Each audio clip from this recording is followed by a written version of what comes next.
Yeah, good question. So the short answer is positioning and accountability.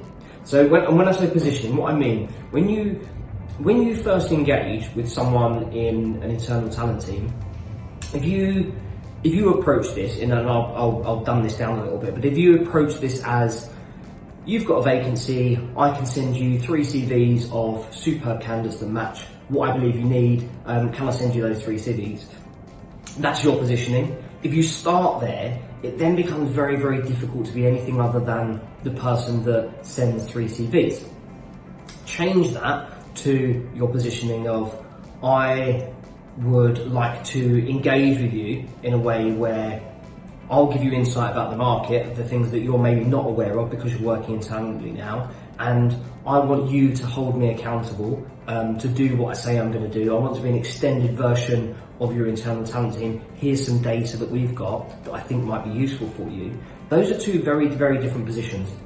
So that's the first thing, how you position yourself. But the next bit, and probably more importantly, is that bit that I mentioned, is accountability. And I think that's the key word that I'd like you to take away from this, is be held accountable.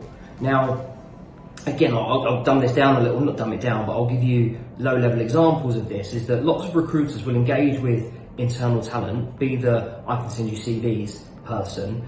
They'll pull the job, maybe work it for a couple of hours, realise it's a bit tricky, and then just sack it off and go and do something else, go and pull another job from someone else that's far more fillable. Maybe this one's a 7 out of 10 and that one was a 4 out of 10. So it's like, I'll leave that and I'll just work this job.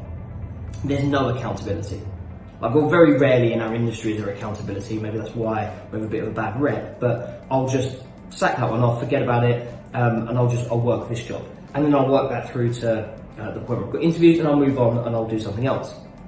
There's no accountability. Now just put yourself in, for a second, put yourself in the shoes of the internal talent person here, who's believes that they're working with recruiters and actually not getting anything back.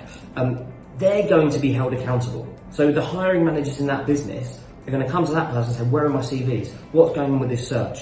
And that's their job, right? Okay, so they have to be held accountable.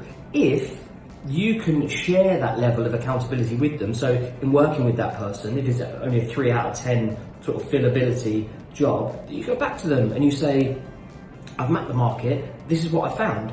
These are the reasons people are saying no to us.